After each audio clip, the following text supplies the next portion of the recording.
ওং নমঃ শিবায়, ওং নমঃ শিবায়। হরে কৃষ্ণ বন্ধুরা, আর শ্রাবণ মাস দেবাদিদেব মহাদেবের মাস। আর শ্রাবণ মাসের শেষ সুযোগ এই মাসের চতুর্থ ও শেষ সোমবারে শিবলিঙ্গে এই বিশেষ ফুল শস্য অর্পণ করলে হবে সকল মনস্কামনা পূর্ণ। বন্ধুরা, চলছে শ্রাবণ মাস। এই বছর শ্রাবণ মাসে আমরা পেয়েছিলাম চারটি সোমবার। প্রথম, দ্বিতীয় ও তৃতীয় সোমবার পার হয়ে গেছে, আর সামনেই আসতে চলেছে চতুর্থ সোমবার এবং সর্বশেষ সোমবার এবং এই বছরের শেষ সুযোগ। আর শ্রাবণ মাসের চতুর্থ সোমবারে দেবাদিদেব মহাদেবের নাম করে পুজো অবশ্যই দেবেন, উপবাস রেখে, এবং শিবলিঙ্গে অবশ্যই অর্পণ করবেন এই বিশেষ শস্য এবং এই ফুল। আর মহাদেবের আশীর্বাদে আপনার সকল মনস্কামনা পূর্ণ হবে। আমরা প্রত্যেকেই জানি যে বছরের মাসের মধ্যে শ্রাবণ মাস এবং সপ্তাহের দিনের মধ্যে সোমবার দিনটি দেবাদিদেব মহাদেবের দিন। আর বাবার ভক্তরা সারা বছর অপেক্ষা করে থাকেন শ্রাবণ মাসের জন্য। আর শ্রাবণ মাসের সোমবারে ভক্তি এবং নিষ্ঠা নিয়ে দেবাদিদেব মহাদেবের নামে উপবাস রেখে আর শ্রাবণ সোমবারের ব্রত করলে বাবা সেই ভক্তের তাকে অবশ্যই তিনি সাড়া দেন এবং তাদের সকল মনস্কামনা পূর্ণ করে দেন। তাই বন্ধুরা, শ্রাবণ মাসের চতুর্থ এবং সর্বশেষ সোমবারে দেবাদিদেব মহাদেবের নামে ব্রত রাখতে কিন্তু ভুলবেন না এবং অবশ্যই শিবলিঙ্গে অর্পণ করবেন এবং এই বিশেষ শস্য এবং ফুল।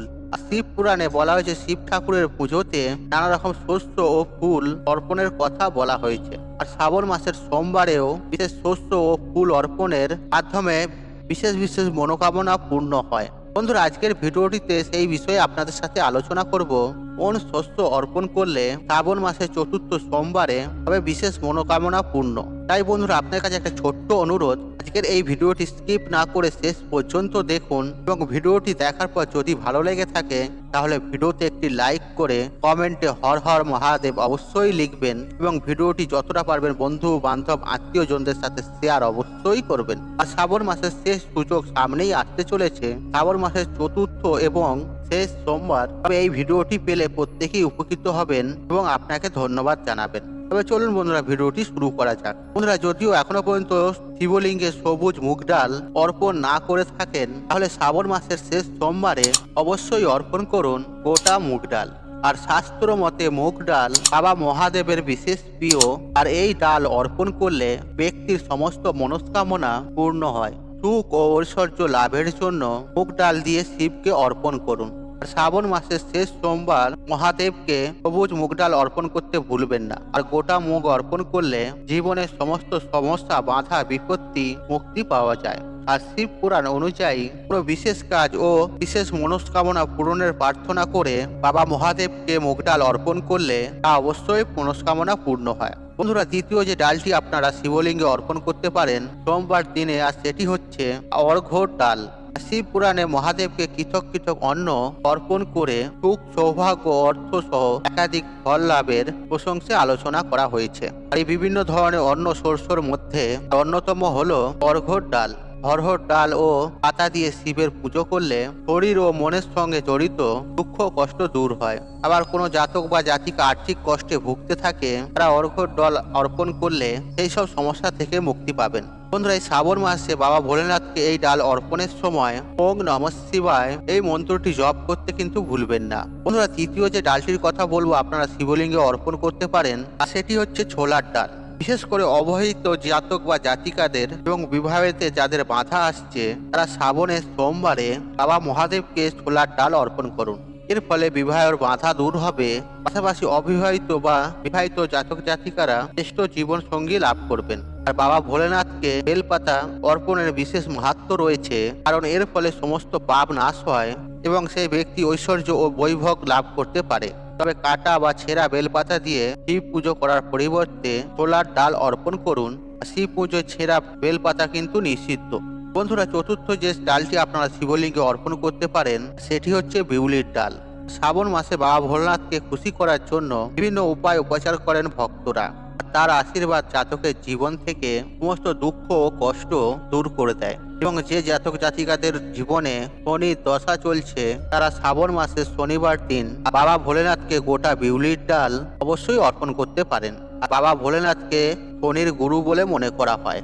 শ্রাবণ মাসে এই বিশেষ উপায়টি করলে বাবা শনিদেব এবং বাবা ভোলেনাথের উভয়ের প্রসন্ন হন বন্ধুরা, পঞ্চম যে শস্যটি শিবলিঙ্গে অর্পণ করতে পারেন এবং সেটি শ্রাবণ মাসে সোমবার কেন, আপনি প্রতিদিনও অর্পণ করতে পারেন বা সোমবারেও অর্পণ করতে পারেন। আর সেটি হচ্ছে অক্ষত, অর্থাৎ অখণ্ড আতক চাল। যে কোনো দেবী দেবতার পুজোর জন্য অখণ্ড আতক চাল লাগে। যে কোনো পুজোয় অক্ষত ব্যবহার করা অত্যন্ত গুরুত্বপূর্ণ ও শুভ বলে মনে করা হয়। আর শিবলিঙ্গে অখণ্ড চাল অর্পণ করলে কলহ থেকে মুক্তি লাভ করা যায় এবং জীবনে শান্তির আগমন ঘটে। আর চাল অর্পণ করলে সেই ব্যক্তি মা লক্ষ্মীর আশীর্বাদ প্রাপ্ত করতে পারে এবং কি প্রচুর প্রচুর ধন সম্পত্তি অর্জন করতে পারে। তবে বাবা ভোলেনাথকে কখনোই ভাঙা চাল অর্পণ করবেন না। আর অক্ষত অর্পণ করার সময় ওং নমঃ শিবায় এই মন্ত্রটি উচ্চারণ করবেন। বন্ধুরা, আপনারা যেই শস্য শিবলিঙ্গে অর্পণ করুন না কেন, সেটি যেন গোটা থাকে সেই বিষয়ে বিশেষভাবে খেয়াল রাখবেন। কখনোই কোনো ভাঙা জিনিস বা অখণ্ড জিনিস শিবলিঙ্গে অর্পণ করা উচিত নয়। তা সে বেলপাতাই হোক বা শস্যই হোক। যে শস্যই আপনারা অর্পণ করবেন সেটা অত্যন্ত ভালোভাবে বেছে নিয়ে যেন তার মধ্যে কোনো পোকা বা ভাঙা না থাকে। আর চাল অর্পণ করার সময় বিশেষভাবে খেয়াল রাখবেন চালের মধ্যে কোনো ফুটো না থাকে, না পোকা থাকে, না ভাঙা থাকে। আপনারা যদি পারেন শিবলিঙ্গে চাল অর্পণ করার পূর্বে আপনারা চালটি ভালোভাবে বেছে নেবেন, বেছে নিয়ে ভালোভাবে ধুয়ে নেবেন এবং কাপড় দিয়ে মুছে শুকনো করে তারপরেই শিবলিঙ্গে অর্পণ করবেন। শ্রাবণ মাসে আপনারা যে কোনো দিন বা যে কোনো সময়ে আপনারা অক্ষত অর্পণ করতে পারেন। মনে করা হয় যে শ্রাবণ মাসে শুধুমাত্র জল অর্পণ করলে এবং তার সাথে অক্ষত বেলপাতা অর্পণ করলেই দেবাদিদেব মহাদেব সেই ব্যক্তির মনস্কামনা পূর্ণ করে দেন। তাই বন্ধুরা, আপনাদের মনস্কামনা আপনাদের যেমন, আর সেই মনস্কামনা পূর্ণ করার জন্য শ্রাবণ মাসের চতুর্থ এবং শেষ সোমবার দিন শিবলিঙ্গে এই বিশেষ শস্যগুলি অর্পণ করুন। বন্ধুরা, এবার আপনাদের ঘরে বলে দেব ফুলের প্রশংসে। আর বাবা ভোলেনাথের প্রিয় ফুলের সংখ্যা নেহাত কম নয়।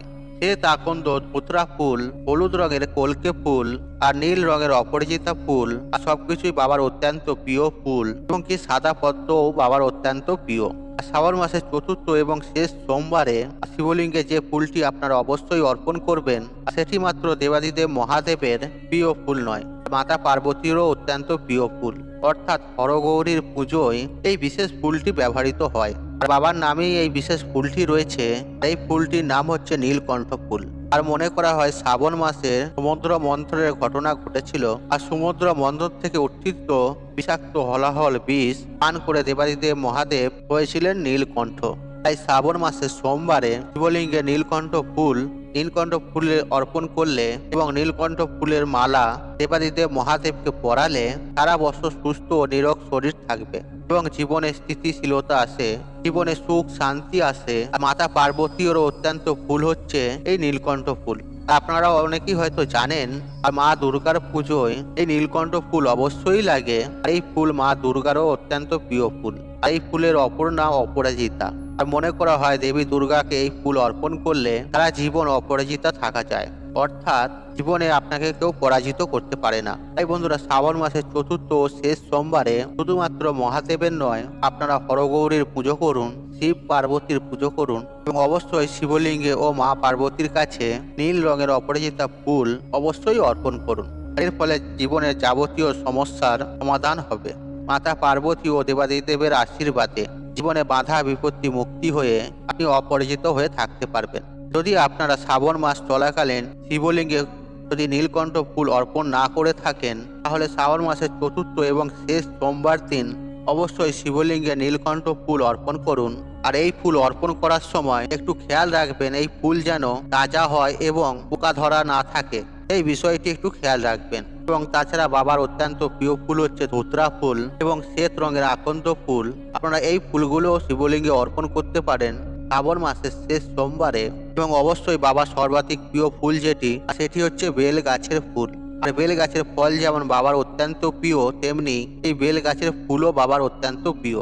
বেল পাতা ছাড়া যেমন পুজো অসম্পূর্ণ, সেরকম ভাবে বেল গাছের ফুলও বাবার সর্বাধিক প্রিয় ফুল। তবে এই ফুল পাওয়া দুর্লভ, বাজারে আপনি পয়সা দিয়ে কিনতে পাবেন না। যদি কোথাও জোগাড় করতে পারেন কোনোভাবে, তাহলে শ্রাবণ মাসের শেষ সোমবারে অবশ্যই অর্পণ করুন, এতে বিশেষ মনস্কামনা পূর্ণ হবে আপনার। বন্ধুরা, এই ফুল অর্পণ করলে বাবা মহাদেব অত্যন্ত প্রসন্ন হন এবং ভক্তের সকল মনস্কামনা পূর্ণ করে দেন। বন্ধুরা, আমি এই ভিডিওর মাধ্যমে আপনাদের ঘরে যে সমস্ত শস্যর কথা বললাম এবং ফুলের কথা বললাম, আপনারা এর মধ্যে একটিও অন্তত অর্পণ করবেন, আপনাদের মনস্কামনা দেখবেন অবশ্যই পূর্ণ হবে। বন্ধুরা, আশা করছি এই ভিডিওটি আপনাদের ভালো লেগেছে। তাহলে ভিডিওতে একটি লাইক করুন, একটু কমেন্ট করুন, শেয়ার করুন এবং বন্ধু বান্ধব আত্মীয়জনদের সাথে শেয়ার অবশ্যই করুন। মনে রাখবেন, আপনার একটি শেয়ার অনেক মানুষকে উপকৃত করে তুলতে। আর আপনি যদি আমার চ্যানেলে নতুন হয়ে থাকেন তাহলে চ্যানেলটি অবশ্যই সাবস্ক্রাইব করুন এবং পাশে থাকা অন রাখুন, কারণ নিত্য নতুন ভিডিও সবার আগে দেখার জন্য। ঈশ্বর আপনার মঙ্গল করুক, আপনি সুস্থ থাকুন, নিরোগ থাকুন, আপনাদের মঙ্গলময় হোক। হরে কৃষ্ণ কৃষ্ণ কৃষ্ণ হরে হরে।